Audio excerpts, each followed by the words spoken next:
Psalm 53 verse 8. Why we love what we love. I will freely sacrifice to thee and will give praise, O God, to thy name, because it is good.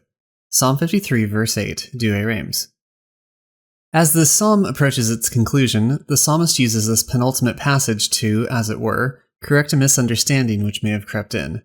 For in the previous passages, he has been describing his confidence in the Lord's salvation, his supreme trust that God will not abandon him to the machinations of his enemies. This has been couched in the language of God saving him, judging him, hearing him, helping him, protecting him, and turning the evils his enemies intended against him back onto their own heads.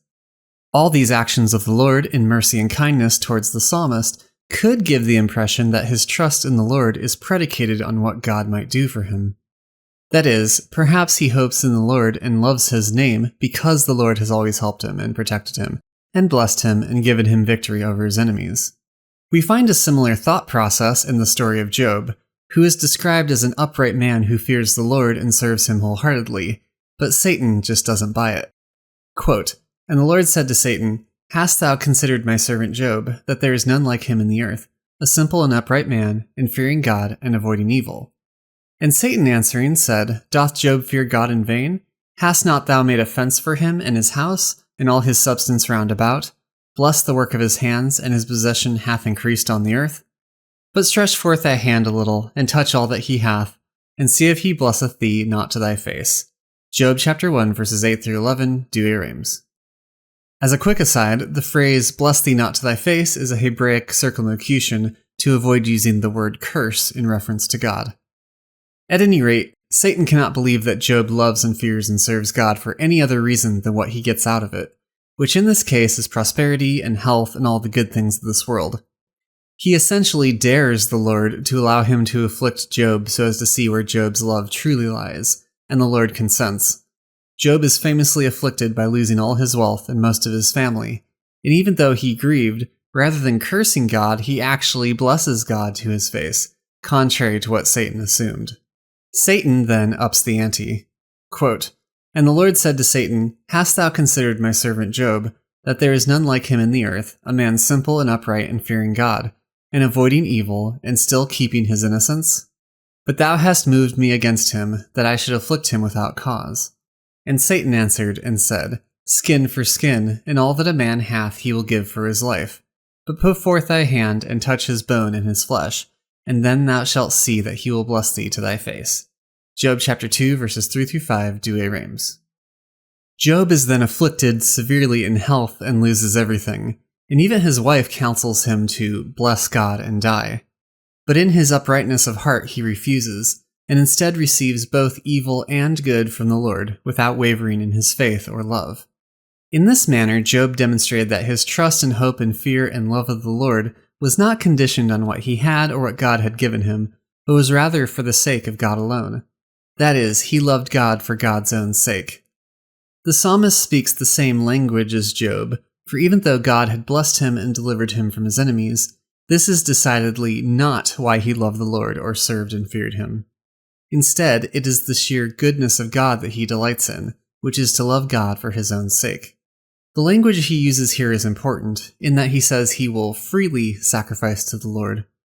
That is, his sacrifice is one that arises from the love within his soul, that offers to God of his own substance simply because of who God is, rather than as some sort of pagan exchange of favors.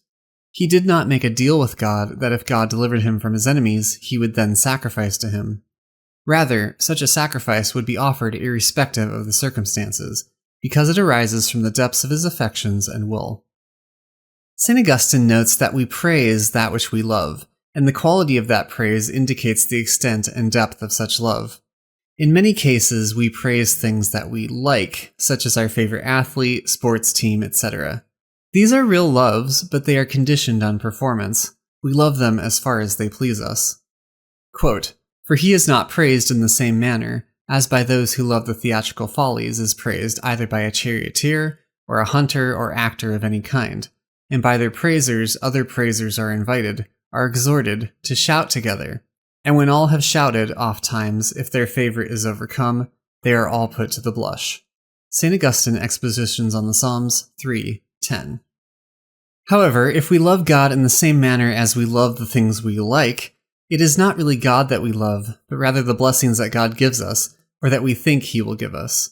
We can create a purely transactional relationship with God that is no better than the pagans, and perhaps worse, as we reduce the Almighty, who is worthy of all love, to a cosmic vending machine. Quote, "Not so is our God. Be He praised with the will, loved with charity. Let it be gratuitous or voluntary, that He is loved and that He is praised." What is gratuitous? Himself for the sake of himself, not for the sake of something else. For if you praise God in order that He may give you something else, no longer freely do you love God. You would blush if your wife, for the sake of riches, were to love you, and perchance if poverty should befall you, should begin to think of adultery. Seeing that therefore you would be loved by your partner freely, will you for anything else love God? St. Augustine, Expositions on the Psalms 3:10. This gratuitous love also excludes loving out of necessity, that is, that we render to God love because we have received what we have desired and thus owe Him such thanks or sacrifice. God is truly owed our love, but not because He gives us what we want, but rather because of who He is. For the moment that we put our trust and love in the Lord because we have gotten what we desired, in that moment we start to love the thing we desired more than we love God. Quote, "Voluntarily I will sacrifice to thee, do it not of necessity. For if for the sake of anything else thou praisest God, out of necessity thou praisest. If there were present to thee that which thou lovest, thou wouldst not praise God. See what I say, thou praisest God, for example, in order that He may give thee abundant money. If thou wert to have from any other quarter abundant money, not from God, wouldst thou praise God? If therefore, because of money thou praisest God, not voluntarily thou sacrificest to God, but out of necessity thou sacrificest. Because, beside Him, something else has thy love. Thence hath it been said, Voluntarily I will sacrifice to thee. St. Augustine, Expositions on the Psalms 3:10. The reason we are not to trust in the things that we possess or desire, or to place our loves or affections in them, is ultimately because they are all gifts from God. When someone gives you a gift, they are bestowing a token of their love upon you, a tangible way of expressing their love. To receive the gift with gratitude is praiseworthy, for in doing so we accept the love they wish to bestow and reciprocate it. It would be a complete overturning of the gratuitousness of the gift and the gratitude with which it should be received, however, if we loved the gift more than the giver, and if we only loved the giver because of the gift.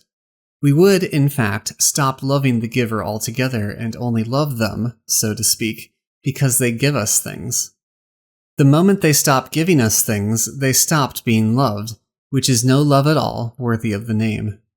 God is the giver of all good things and all good gifts, but the gifts He gives are not to be loved, but rather Himself. It is because He gives so gratuitously that He is worthy of gratuitous love.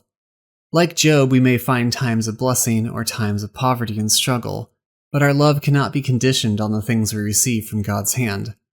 The Lord giveth, and the Lord taketh away, but it is the same Lord who is worthy of our freely given and gratuitous love. Quote, "Despise all things, to Himself give heed. These things also which He hath given, because of the giver, are good things. For He giveth entirely. He giveth these temporal things, and to certain men to their good, to certain men to their harm, after the height and depth of His judgments. At the abyss of which judgments an apostle stood in awe, saying, O the depths of the riches of the wisdom and knowledge of God! How unsearchable are His judgments, and His ways past finding out. For who shall find out His ways, or who shall comprehend His counsels? He knoweth when He giveth, to whom He giveth, when He taketh away, and from whom He taketh away. Ask thou in this present time that which may profit thee hereafter. Ask that which may help thee for eternity. But Himself without price love thou, because from Him thou findest not anything that He may give better than Himself. Or, if thou findest a better thing, this ask thou. St. Augustine, Expositions on the Psalms 3:10. I will freely sacrifice to thee, and will give praise, O God, to thy name, because it is good. Psalm 53, verse 8, Douay Rheims.